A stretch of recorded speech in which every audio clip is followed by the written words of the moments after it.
Olá pessoal, tudo bem? Sejam todos muito bem-vindos ao canal. Hoje vamos para a aula 2 de dilatação ou contração de sólidos e líquidos. Esse assunto é importante lá da termologia, certo? Quando a gente varia a temperatura, há uma alteração no comprimento, na área e no volume dos sólidos e dos líquidos. Bom, não está inscrito no canal ainda? Se inscreve agora, se inscreve agora. Já ativa o sininho, já ativa o sininho, já dá um likezinho, isso aí, e já faça um comentário e ajude esse canal. Preciso disso, gente. Tá certo? Vamos lá então? Olha só. Dilatação ou contração superficial dos sólidos. Dani, só um pouquinho, falou em superficial, é 2D, né? É 2D, gente, é 2D, tá? É tipo comprimento e altura, tá? Ou comprimento e largura, é 2D, certo? O que acontece? Quando a gente faz um aquecimento, a gente faz o quê? Um aumento de temperatura. E esse aumento de temperatura faz a área aumentar, causando uma dilatação. Quando a gente faz um resfriamento, a gente faz o quê? A gente faz uma redução de temperatura, a área diminui e há uma contração. Então, aí é a variação de temperatura que vai balizar aí se há uma dilatação ou uma contração. Exatamente. Vamos pegar um exemplo para a gente entender. Vou pegar uma placa de zinco a 10 graus Celsius, 5 metros quadrados. Está aparecendo ali já, né? Agora eu vou fazer o seguinte, ó. Eu vou fazer um aquecimento dessa placa de zinco, vou levar ela a uma temperatura de 50 graus Celsius. E o que eu observo? Eu observo um aumento da área.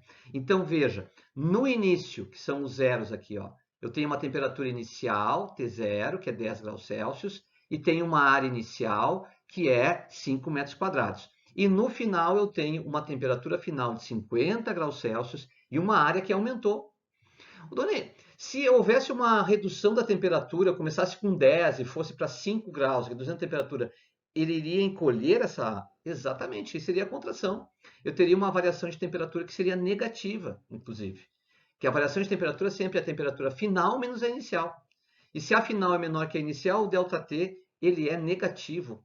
Coisa maluca. A gente vai falar mais um pouquinho disso aí logo adiante. Tem como calcular esse negócio? Claro, tem formulazinha para calcular. Olha lá, ó.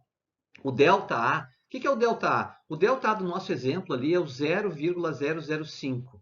É o que aumentou de área ou o que se reduziu de área, certo? O ΔA seria isso. O que seria o A0? Os 5 metros quadrados. O que seria o beta? Coeficiente de dilatação superficial. Só que esse coeficiente de dilatação superficial ele é duas vezes o coeficiente que é linear, aquele que nós vimos na aula passada. Tu multiplica por 2 o linear e tem o superficial. Lembra que o superficial é 2D e o linear é 1D só, né? Então a gente vai só multiplicar o alfa da aula passada por 2 e tem o beta. E o ΔT é a variação de temperatura, que seria a temperatura final, que é 50 graus Celsius, no nosso caso do exemplo, e a temperatura inicial, que é de 10 graus Celsius. Então, nós temos aí um intervalo de temperatura, uma variação de temperatura de 40 graus Celsius. Lembra que se ele der em Kelvin aí para a gente, tanto faz que ΔT em Kelvin e ΔT em Celsius dá o mesmo valor, dá o mesmo resultado, né? Então, não importa. A gente usa normalmente Celsius, mas pode usar Kelvin também, bem tranquilo, certo? Então, nós temos essas variações, são duas variações que nós temos aí, e eu coloquei aqui cada uma das grandezas aí e as suas unidades. Vamos só lembrar algumas coisas, ó. Temperatura pode ser graus Celsius ou Kelvin, variação de temperatura. Quando eu falo em área, metro quadrado, tanto área inicial, área final, a variação da área, e o beta é em graus Celsius na menos 1, certo? E ele é duas vezes o alfa. Um pouquinho de cuidado com a temperatura. Lembra que a temperatura pode ser positiva ou negativa. Se a temperatura, a variação de temperatura, ou melhor, não é a temperatura, mas a variação de temperatura, né? A temperatura também, né? Mas a variação de temperatura pode ser positiva ou negativa. Essa variação é que importa para a gente. Se a variação de temperatura for positiva, há dilatação. Se a variação de temperatura for negativa, há uma contração. Isso é bem importante que a gente observe. Então, eu vou colocar o sinal, ó, a variação de temperatura maior que zero, positiva, dilatação. Variação de temperatura negativa, contração. Show de bola, né? Agora eu vou colocar a tabelinha ali, ó, onde tem os alfas. Pois é, pô, mas a gente usa o beta. Não esquece. O beta é duas vezes o alfa. O beta é duas vezes o alfa. Então, a gente vai pegar duas vezes o alfa aí. Bom, vamos dar uma olhada, ver se a gente entendeu esse coeficiente de dilatação superficial, se a gente entendeu a superfície aumentando, se a gente entendeu o que é o ΔT, o que é o ΔA, Vamos ver um exemplo. Vamos fazer um exemplo? Vamos resolver aí? Olha só, uma placa de concreto de 10 metros quadrados de área a 10 graus Celsius. Só um pouquinho. Vamos parar aqui que tem uma coisinha importante aqui. 10 metros quadrados de área. Então, aqui, ó, eu tenho o A0. E está a 10 graus Celsius. Esse é o ponto inicial, de onde está partindo, né? Então, aqui está a temperatura inicial, o T0. Viu? É assim que a gente vai pegando os dados do problema, né? Quando submetida a 40 graus Celsius, houve aquecimento. Já sei que vai ter dilatação aqui, né? Houve aquecimento, ó. Estava em 10, foi para 40, a temperatura aumentou. Terá uma variação diária de... Bom, vamos lá aos dados que nós já temos. Nós temos o A0. O A0 é 10 metros quadrados.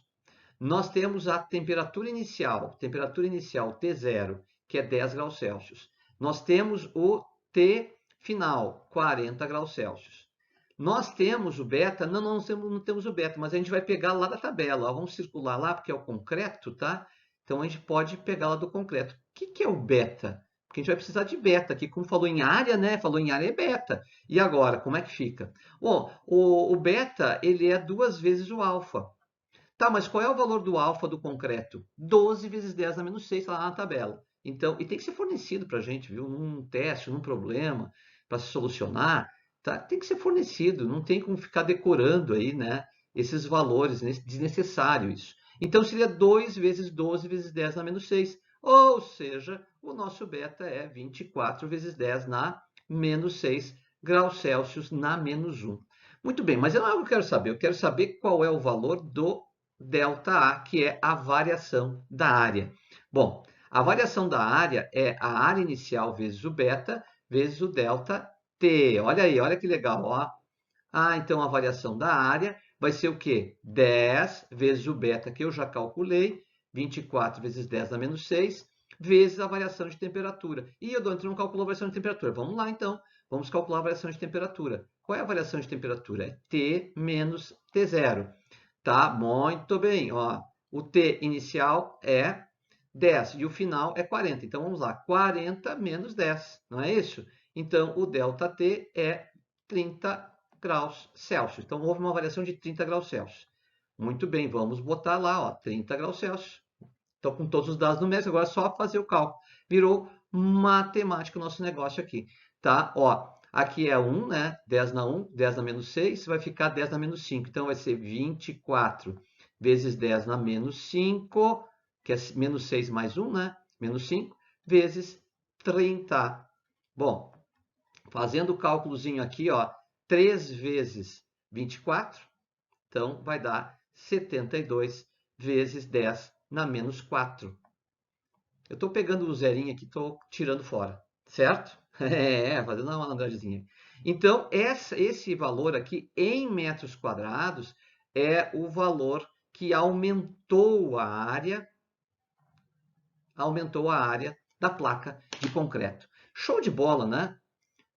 Gente, espero que vocês tenham compreendido essa relação, a relação que existe entre a dilatação linear da aula anterior com a superficial, que é dessa aula de hoje. Se chegou até aqui, por favor, dá o likezinho, ajude o canal, tá? E seja sempre muito bem-vindo às aulas desse canal, tá certo? Um grande abraço e até nosso próximo encontro.